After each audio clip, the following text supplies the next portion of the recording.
Estamos iniciando o nosso primeiro bate-papo e para nós é uma satisfação estarmos aqui com o Fernando Bem, pernambucano, médium, espírita, hoje radicado no Rio de Janeiro, fazendo um trabalho belíssimo com a mediunidade, com o trabalho espírita.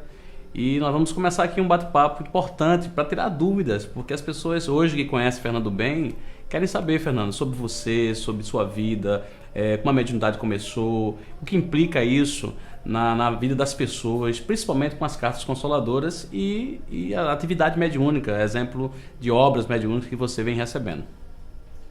E, Fernando, a gente queria iniciar esse bate-papo querendo entender como é que a mediunidade surge para um médium como você, que hoje no Brasil passa a ser bastante conhecido por essas atividades. A exemplo que você teve recentemente em Recife, e foram várias cartas recebidas. E as pessoas têm curiosidade de entender como é que isso começa, como é que um médium passa a ter contato com os espíritos e chega aonde você hoje está, tendo a oportunidade de receber essas mensagens. Olha, eu posso falar por mim. No meu caso, foi diferente de outros médios. Eu sou médio de prova. Então, aos 16 anos, eu passei a ver os espíritos, só que achavam que eu era esquizofrênico, quase fui internado, para depois ingressar na instituição espírita, fazer não só o tratamento, como a educação mediúnica.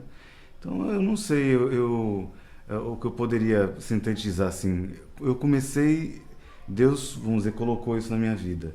E eu escolhi fazer isso porque eu acho que você, no momento que Deus dá um dom, você tem responsabilidade com o seu dom. E eu tinha responsabilidade, no mínimo, a ajudar as pessoas com ele. Com referência à instituição Cartas de Fátima, é muito comum as pessoas chamarem de carteiro de Fátima. De onde vem essa história do carteiro de Fátima e das mensagens recebidas por você nas instituições e nas reuniões que são feitas em outras cidades, espalhadas pelo Brasil? Bem, Fátima é o pseudônimo do espírito responsável pelo trabalho, né? Minha guia espiritual, meu anjo de guarda, mentora. E nada mais justo como dar um nome, eu sugeri dar o nome de As Cartas de Fátima. Porque Fátima é um nome hebraico, quer dizer a mãe que desmama, a mulher que desmama, quer dizer, ela prepara as pessoas para a abertura de consciência. Então, carteiro, porque alguns espíritos, quando escreviam por mim, eles diziam, obrigado, carteiro. Então, as mães começaram a chamar de carteiro, mas por isso, deve ser por isso. Então, nos trabalhos no Brasil, eu só estou indo porque Fátima pede para eu ir. Então, eu vou, faço meu trabalho e volto, mas não tem nada demais, não. Uma coisa até que eu sugiro, que é muito bonito, é assim, ter o contato, Fábio, com as mães, porque elas vão ter muito mais coisas para contar. Eu só vou, escuto e coloco no papel. É nada demais, não tem mistério, não. É interessante a questão da comunicação com os espíritos através da psicografia, porque a gente percebe, eu assisti em algumas oportunidades, algumas psicografias feitas por você, eu fiquei assim extremamente entusiasmado em ver as mães felizes, os parentes consolados pelas psicografias, e aconteceu um fenômeno interessante. Eu vi que os espíritos, através de você, colocavam o número da RG, o número do CPF para provar ali, o espírito, não você, mas os espíritos para provarem aos familiares a sua presença e que eram, na verdade, eles que estavam ali. E para você, como foi a primeira vez, um exemplo, perceber esses detalhes nas comunicações mediúnicas? Foi complicado porque esses dados aparecem na minha cabeça como uma legenda e eu vou copiando. Assim ocorre com as línguas também estrangeiras. Eu vejo e vou copiando. Então, para mim foi chocante, porque eu confio em Fátima, ela me apresentou os dados, eu coloquei no papel. E quando o familiar coloca, você fala, meu Deus, eu sou doido, mas não sou tanto, né? Então, aumenta a minha fé. Porque é uma fé raciocinada, mas quando você verifica que as pessoas estão confirmando aquelas informações, então toda semana uma reunião diferente, elas estão confirmando, são pessoas diferentes, que eu nunca conheci, eu não faço entrevista. Então isso aumenta também esse meu link com a espiritualidade. A entrevista ela é um contato prévio. Alguns médiums, eles têm a necessidade, se sentem mais confiantes quando dialogam com um parente ou com alguém que busca as cartas que vem do além, as psicografias através dos médiuns, e alguns deles, eles têm a necessidade de ter esse contato, eles se sentem mais firmes. Não que necessariamente eles tenham dados, informações que revelem na comunicação. Não é essa a questão, mas alguns se sentem mais confortáveis em fazer isso. eu percebi que você chegou na instituição, foi direto para a mesa, participou da reunião e de repente vieram as comunicações após vamos dizer assim, aquele momento do contato mediúnico e você não teve contato com ninguém. E as pessoas passaram a perceber ali um nível de veracidade, não que as outras comunicações não tenham, mas cria uma relação de veracidade maior porque você não tem contato com as pessoas. Então aqueles que duvidam da comunicação mediúnica, da possibilidade dos espíritos se comunicar, da certeza da comunicação mediúnica, eu acho que nesse ponto, quando você psicografa, traz isso de forma muito forte, porque vem mensagens com esses detalhes.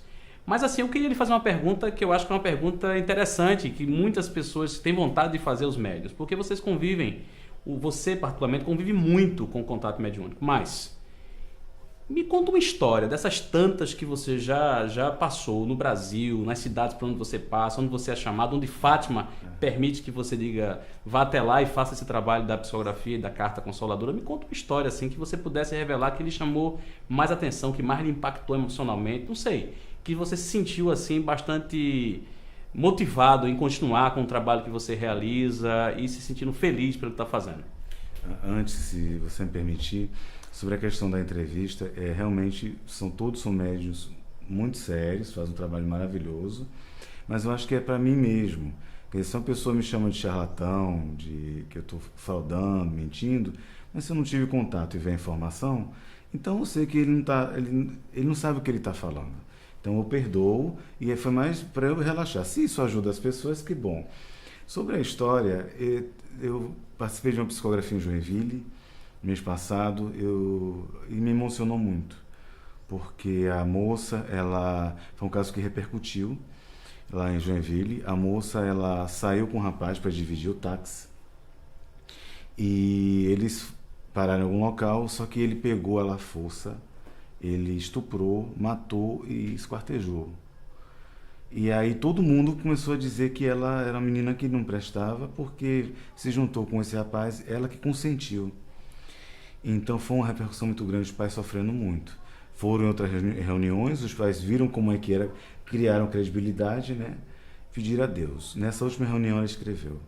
E me emocionou porque na carta ela fala assim que ela teve o direito de dizer de resposta. Que ninguém estava julgando e não estava dando a ela o direito de falar o que pensava. Citou os pais, os familiares, mas me emocionou porque ela teve o direito de dizer para as pessoas a verdade. A verdade. Aí a minha esposa colocou na internet e as pessoas... Eu vejo que as pessoas têm entrado em contato se emocionando. Eu julguei.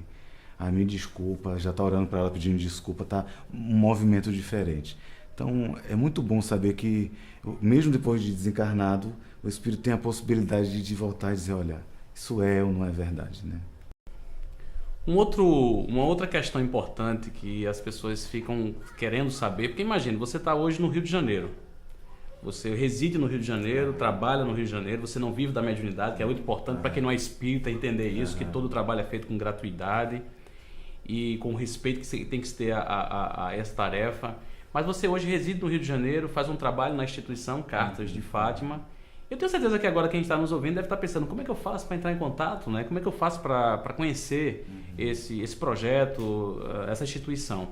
Eu queria que você falasse um pouco do que está acontecendo no Rio, o que você vem desenvolvendo lá e também essas viagens, como é que você faz esses trabalhos em várias cidades no Brasil, como aqui em Paulista, em Pernambuco, onde você vai estar amanhã fazendo um trabalho interessante das cartas. Hoje à noite palestra, mas amanhã pela manhã você já vai estar na tarefa da psicografia. Então como é que esse projeto, como é que essa instituição, eu posso chamar assim de um projeto da espiritualidade, como é que isso vem ocorrendo, como é que você vem fazendo isso pelo Brasil afora? Bem, lá no Rio a gente faz o seguinte, existe eu gosto muito desse discurso entre as religiões. Então, hoje, o espaço que nós temos não comporta a quantidade de pessoas, já recebemos em torno de 700 pessoas, no Rio a cada 2 meses, por conta das viagens, e arrecadamos alimentos ou fraldas para ajudar outras instituições. Inclusive, todo o diretoral dos livros psicografados por nós é repassado para essas instituições. Então, no bairro de Sepetiba, onde eu moro, por exemplo, a gente tem uma parceria com a Igreja Católica, com a Casa de Abordagem, com os moradores de rua. Existem instituições evangélicas também que nós ajudamos, como um abrigo lá na Pedra de Guaratiba. E caso a pessoa queira participar, basta ir. Tem um site, cartasdefatima.com. entra em contato, normalmente é minha esposa que responde, ou alguma pessoa do grupo, vai ver o trabalho como é, tem o grupo de estudo também, aos sábados lá, que funciona. E no Brasil é assim, a instituição convida. E eu pergunto a Fátima. E até é engraçado, porque eu sou um homem que vou fazer 39 anos esse ano. Eu tenho que perguntar para ela, ela que manda, rapaz. Então, se ela autorizar, eu vou. Como você falou, é de graça. A pessoa dá o transporte, um lugar para eu dormir, e aí eu faço trabalho e volto para casa. É assim que funciona. E agora, além do Brasil, a gente vai começar o trabalho para fora, né? Fazer Flórida esse ano, e ano que vem a gente vai fazer outros países. E é isso. Não tem nada demais não, Fábio, é um trabalho. É assim.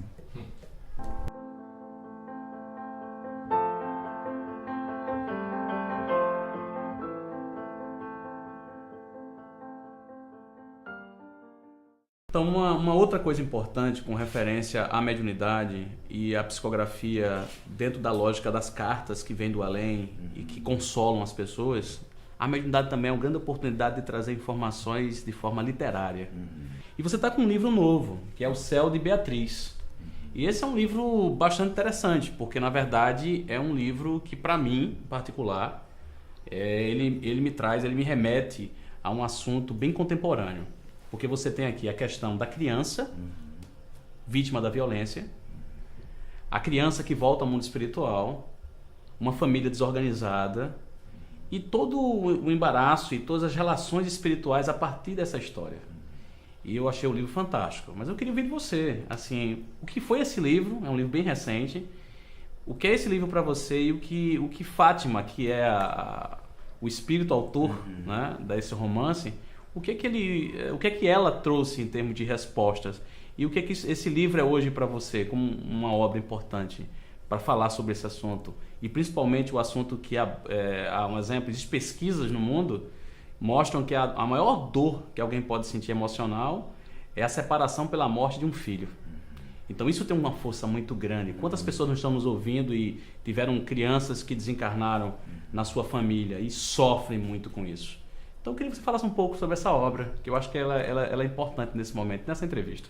Eu via muito, pela minha percepção mediúnica, um espírito de uma criança negra, cabelo crespinho, muito linda, sorridente, que corria em casa ou nos locais que eu realizava a psicografia. Quando a Fátima me informou que ia editar um livro para falar da história dela, o que eu me choquei é que eu não sabia que seria dessa forma. Foi muito trágico a maneira como a dor que ela passou.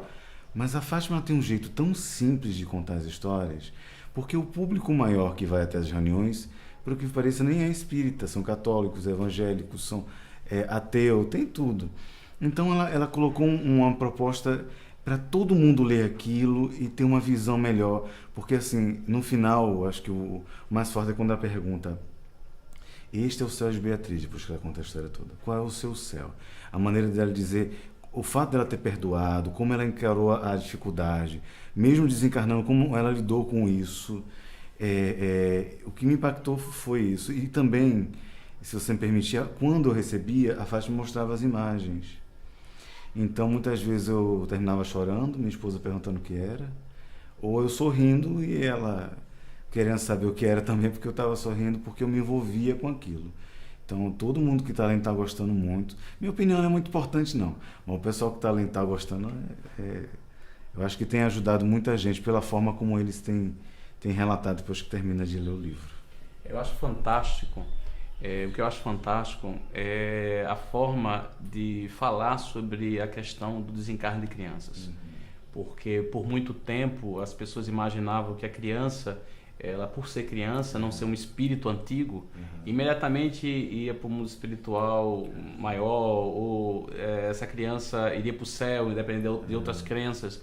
Mas a realidade nua da violência, de como ela desencarna a partir de atitudes de ordem violenta, de uma relação de família, e acho que essa relação da explicação do que acontece no mundo espiritual. Esse livro, eu acho que ele precisa ser lido por dois grandes motivos. Primeiro, para que a gente respeite as crianças, para que a gente proteja as crianças, porque nós somos espíritos velhos, mas a infância é muito importante.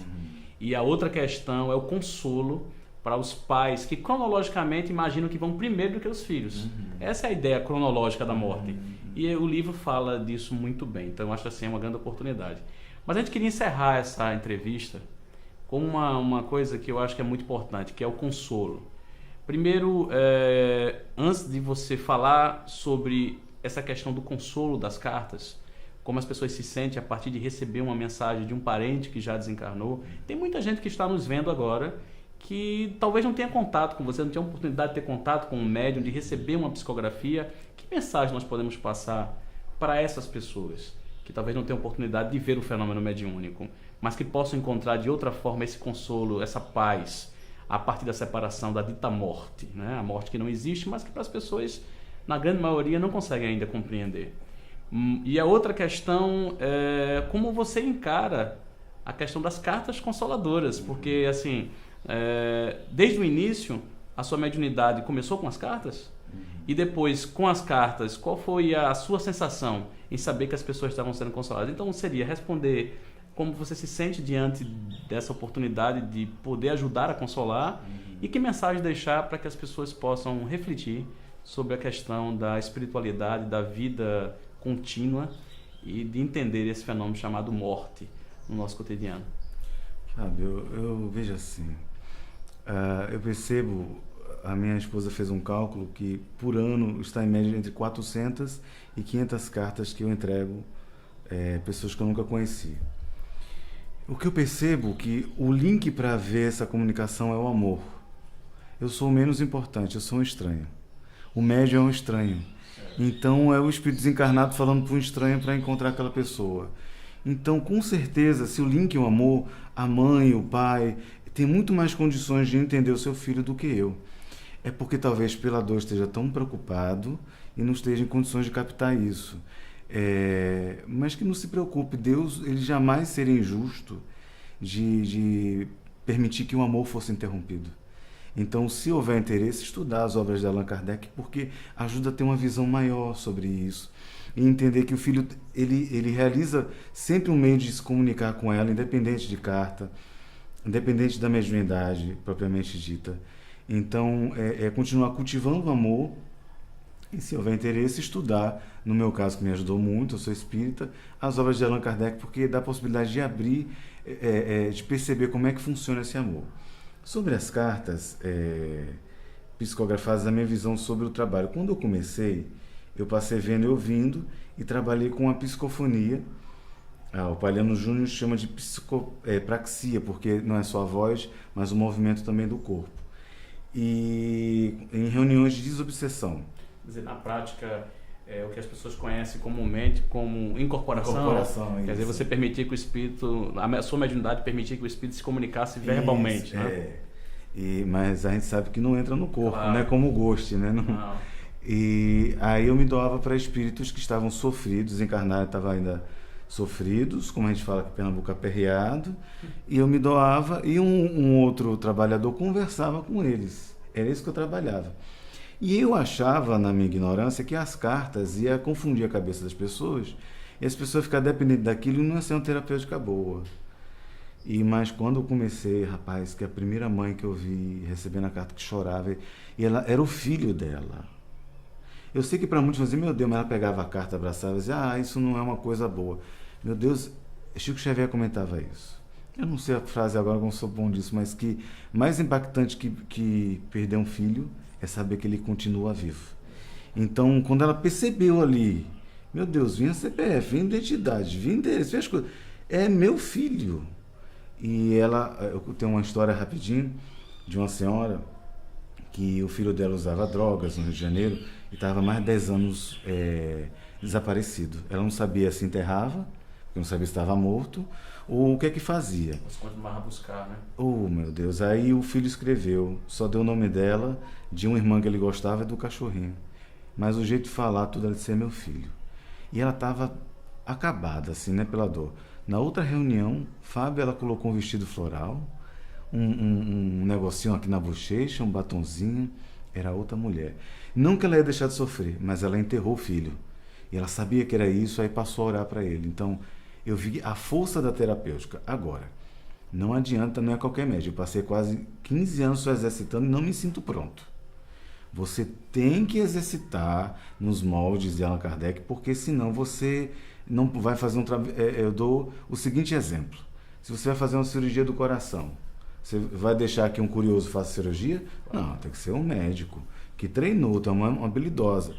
A mesma coisa é isso, tem que ser um médico que tenha exercitado muitos anos para que, não vai incorrer em erro, porque nós somos humanos, mas que possa ter a seriedade, condições de fazer um bom trabalho.